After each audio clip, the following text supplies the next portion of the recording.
From the studios, it's Yard. We're back. The ESC Top 400 rolls on. Today in the countdown, the next batch of 25 songs we're focused on starts at number 250, and we go down to number 226. So in this countdown, we have already given you the first 150 songs out of 400. But how did we arrive at that? Well, like we tell you in every video, we have watched every song that has ever been part of the Eurovision Song Contest, even the ones from the pre-qualification for Mill Street in 1993. That adds up to 1,757 songs, which we rate based on overall impression and engagement, vocals, composition and lyrics, and staging. So we start at number 250, we go to number 226. And at number 250, this is a personal favorite of mine, even though it's only at 250. The song is called Jedan Dan. This was Yugoslavia, 1968. The song title means one day. And the costumes alone, they were in minstrel attire. That let us know right then and there that we were in for a good one. We absolutely were. This was a happy and light song. It gave us memorable visuals for sure. Absolutely one of Yugoslavia's best entries. I know we've talked about other entries that they've had that perhaps we felt should have gotten more recognition. This one was good, and it actually did get some recognition, but deserved more, and it deserves to be among the best of Yugoslavia's songs. So now for number 249, we go to France. Their 2002 entry, Il faut du temps by Sandrine Francois. So the song title means It Takes Time, and what a surprise. Another good French ballad. Wow, you never hear that. But it's a nice and pleasant melody. Also, no surprise. Again, how many times do I got to keep saying it? France knows what they're good at. They keep sending the kind of songs that they're good at. And this is what they're good at. Sandrine had a great voice. She did very well in the contest. The vocals were strong, but they were also very clear. So it was among the best of the 2002 contest for sure. I am not a huge fan of the 2002 contest, but this was definitely one of the best. Now we go to number 248, and Italy is back on the list here for the 1967 song. The song is called Non andare più lontano by Claudio Villa, and the song title means Don't Go Far Away Anymore. So Claudio, what a voice this guy had. So the guy won Sanremo, a record 4 times. Only Domenico Modugno, another great of Italian music. Only he can say the same. So you would expect a guy that won Sanremo 4 times to have a really good voice or to be really good at music. So when Claudio wasn't in complete command of the stage as a vocalist, which he was, there were times where there was an instrumental break, and I enjoyed those too. There was one at the end of the song. I really liked that also. Bit of a change up here. Go 3 years later to the UK, 1970. At number 247, the song is called Knock Knock, Who's There by Mary Hopkin.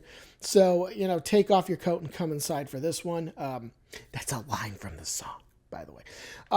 It's another good British song, back from the era where they had good songs pretty much every year. This was no exception. It was solid pop music for this era. And like so many others that the UK set, came in second. So now we go to France for number 246. This was their 1995 entry, Il Me Donne Rendezvous by Natalie Santamaria. The song title means He Makes a Date with Me.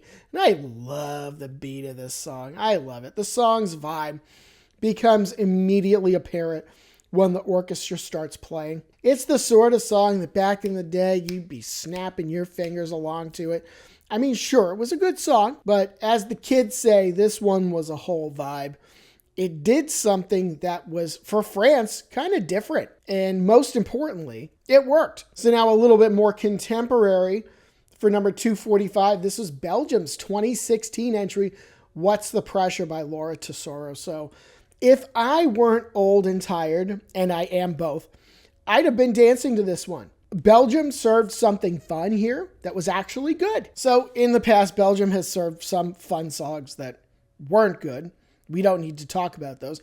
But this really was, honestly. It was both fun and good.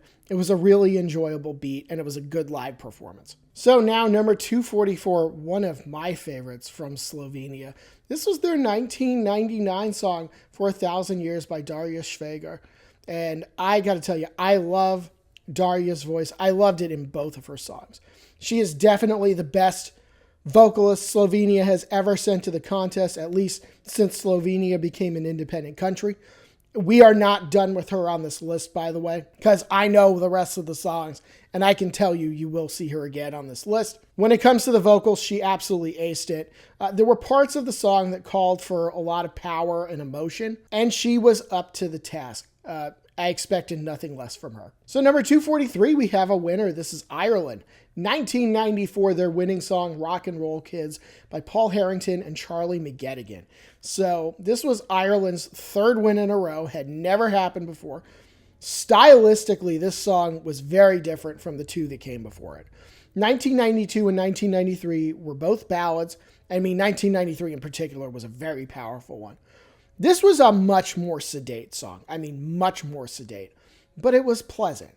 They were in perfect harmony with each other throughout the entire song.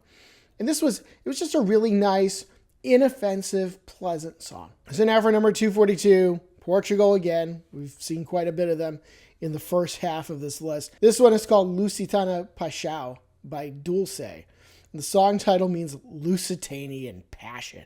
So you're talking about ancient European societies here. Now, she sang quite well, I think, and the song did definitely have some layers to it. And being 1991, I'm not going to compare her to Whitney Houston or anything like that. But like the late Whitney, she kind of went for some of those really big vocals, which was, of course, the style at the time. And now number 241, I'm so happy to see this song here. It's Croatia, 2008. The song is called Romansa, and obviously that means romance. And I am going to stand by this song being on this list with everything that I have, because you had the lead singer with such a smooth voice. You've got interesting lyrics, talking about when the soul separates from the body and songs and love that have faded with time. But then you got the old man, 75 Cents. He stole the show. First, he comes in with his cane and he just starts yelling at you. And then at the end, he's got the headphones on and he's dropping a beat. My God, what else could you possibly have wanted Croatia to give you? We're talking in this song about the old days and the world being connected by music. It's just a really interesting song, and seeing 75 Cents in there, the old man, it never fails to make me smile. It should have done better than it did. So now Iceland 2009 gives us song number 240. This is It True by Johanna. So this one came in second place. It was a nicely sung number, and the staging, I think it seemed to make sense because all the colors seemed to be pretty uniform on it. So I thought there was harmony in the staging there. None of it really distracted from Johanna while she sang. Really, the only thing that was a distraction, there was one point where there was a whale swimming across the screen. That was a distraction, but nothing else was a distraction, I don't think. So we actually had this song second in the 2009 contest in vocals, meaning that there was one song ahead of it. It was still really good. There was one song ahead of it, but there were 40 songs behind it. So this one really stood out. And now we back up to 1972 for Austria's song. This is number 239, Falter and Wind by the Milestones, and that means Butterfly in the Wind. So it was a little bit repetitive at times, but this was damn good. And again, I say that I don't really do folk music very much, but this had a good melody. This could have been mainstream music in the United States if it were in English, because God knows it would have to be in English for any Americans to listen to it. This had some Peter, Paul, and Mary kind of energy to it, and it was good fun. So now let's back it up again to 1959. This is Germany's entry at number 238, Heit wollen wir tanzen gehen by the Kessler Twins. So that means tonight we want to go dancing, and dance they did in the song. So the Kessler Twins, they brought their act to Eurovision at a time when the contest, it was still in its formative era, and you didn't really get performances like that. It was just mostly people standing at a microphone singing. They actually gave us a little something, and there were also very few duets at the time. let alone anyone doing any sort of a choreographed dance. So you take this, and it was a cute and it was a fun number. I mean, what else could you want? It was Eurovision in 1959, for God's sakes. But now we move closer to the present. In 2001, this is Greece's entry at number 237, Die For You by Antique. So this song came in third place in 2001. I would not have been too upset if this song won. It's a catchy song, and I know this because I hadn't heard it in a while before I put this list back together, and I could remember the melody of the song before it even started playing. So it's got staying power. It's certainly one of Greece's more memorable performances and one of their better melodies. This is another, what I'll call a captain's pick here. This is another one that I had to have on this list. It's number 236, Serbia.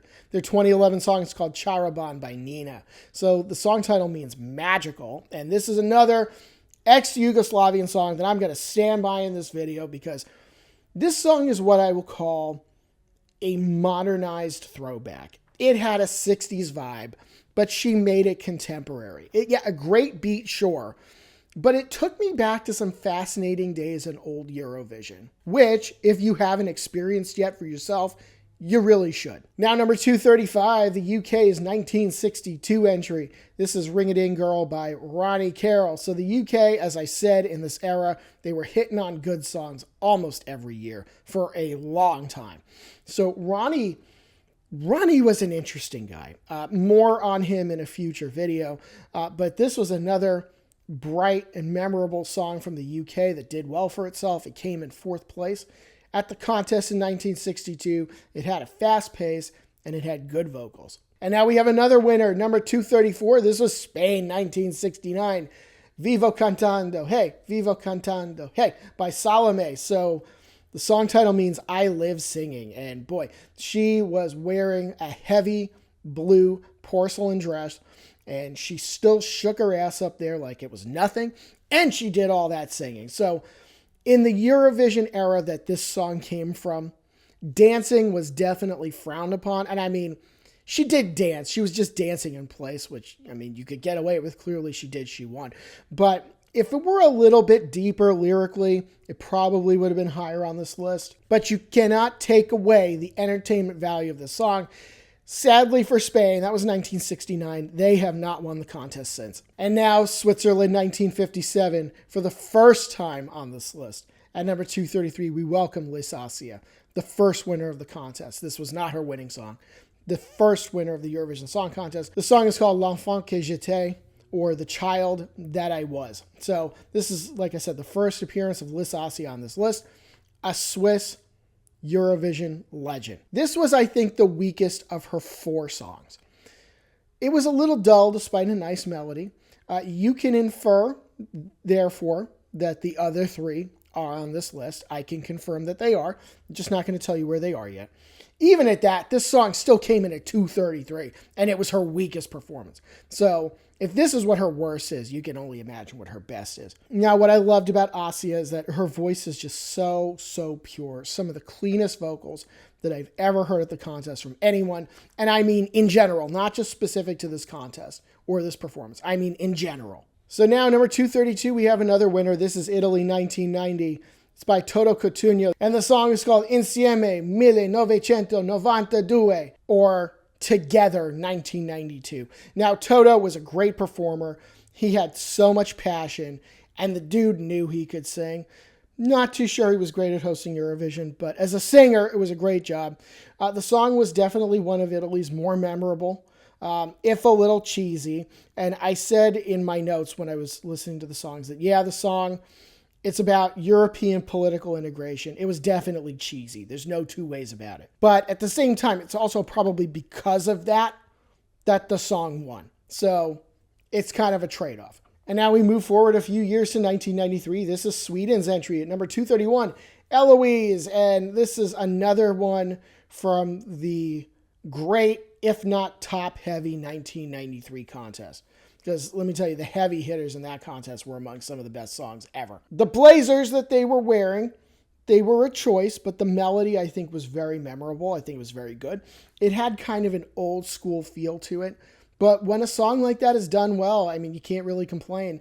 And it did come in 7th place. And now the second appearance of Guy Bonnet here at number 230. This is France's 1970 song, Marie Blanche. And we had his latter entry, Vivre, further down this list.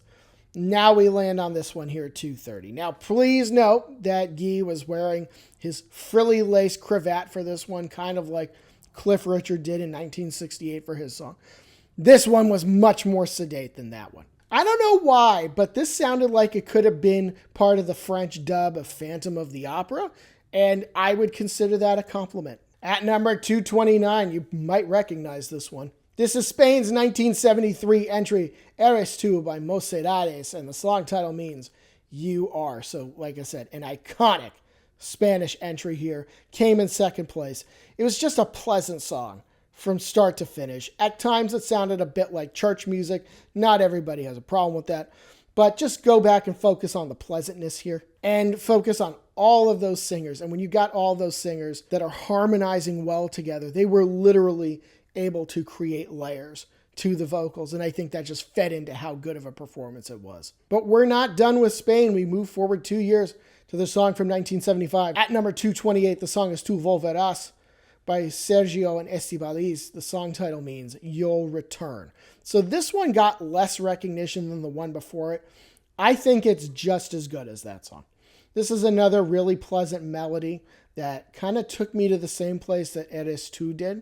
And it's pretty. Now, this one only came in 10th. That one came in second. And I think this one deserved a lot better. Just 2 to go now in this one. And welcome Georgia to the list. We got Georgia up here. At number 227, One More Day by Eldrine. So this song, it was a banger. It didn't start out that way. Not quite, but it did evolve into one. When that guy came in and started dropping that rap or whatever he was doing, I couldn't figure out if the song was gaining or losing points.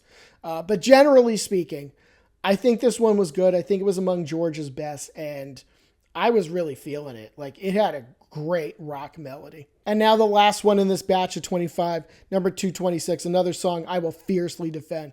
This was the UK's 2000 entry, Don't Play That Song Again by Nikki French. And I'll tell you, if I did karaoke, this would be one of my karaoke songs. And I mean, yes, I know all the words to the song, obviously. If I knew this song existed back in 2000, it would have given me my life. Now, 16th place was a huge disappointment for this song because I think it was a memorable song. And then the dance remix that she put out afterwards, oh my God, that was so good. Absolute fire, as the kids say. But that was our latest batch of 25. So the next batch is going to start at number 225 and take us through the remainder of the first half of the top 400 at Euroyard. Like and subscribe. Follow us on social media. We'll see you soon.